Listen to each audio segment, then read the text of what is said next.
When the sutra says that in the Alaya is found all that has been going on since beginningless time, systematically stored up as a kind of seed, this does not refer to individual experiences, but to something general, beyond the individual, making up in a way the background on which all individual psychic activities are reflected.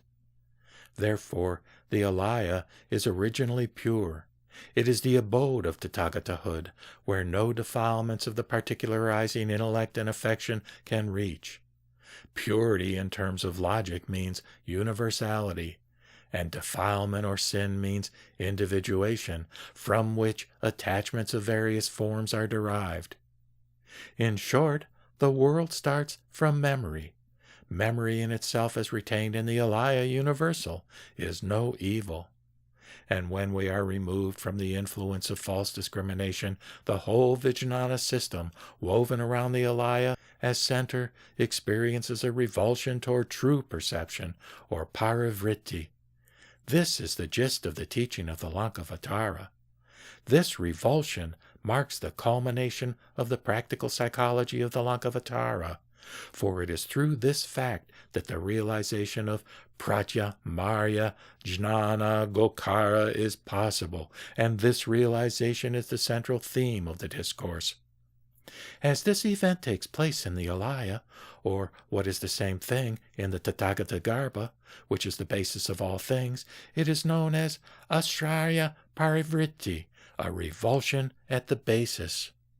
Ashraya means that on which anything is dependent, and in this case, the Alaya is the ashraya on which hangs the working of the Vijnanas, and consequently the birth of the whole universe.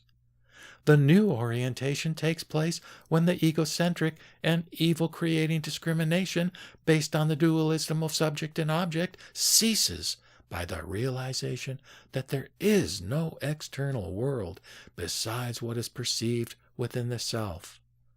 And this realization is effected by the cultivation of the intellect known as non-discriminative and transcendental. As long as our ordinary understanding, which is dualistically conditioned, prevails, we cannot go beyond the realm controlled by the 7 Vijnanas.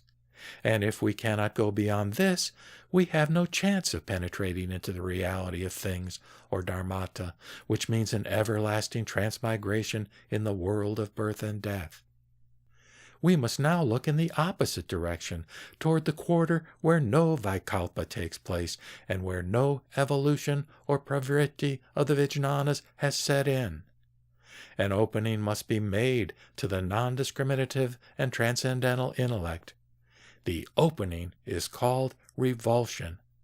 The eye that is used to open to the external world thinking it was reality and got egotistically attached to it, now turns within to see what lies here.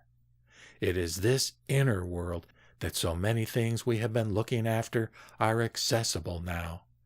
The inner perception, nirvana, tathata, emancipation, prajnaparamita, the cessation of the 7 Vijnanas, etc.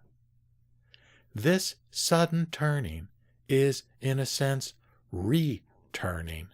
The Alaya or Tathagatagarbha returns by this to its original purity, happiness, and eternal nature, which is above pravritti and nivritti, or rise and disappearance. This Alaya has been contaminated by external impurities, amassed by all kinds of philosophizing based on the discrimination of subject and object.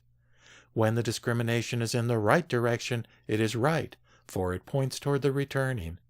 But when it goes astray, as in the case with every one of the ignorant and unenlightened, it stirs up all sorts of trouble, not only intellectually, but affectively, the latter being the worst of all troublemakers. As Buddhism, like other Indian systems of thought, puts the first emphasis on intellectual integrity, the right seeing into the situation performs the most important office in the whole program of Buddhist experience. When the intellectual outlook is distorted, the affective and conative disturbances follow, which in turn react upon the essential purity of the Alaya and contaminate it thoroughly. Incorrectness in every form is described by Buddhists in terms of chromatics. Hence, the alaya is dyed by external impurities.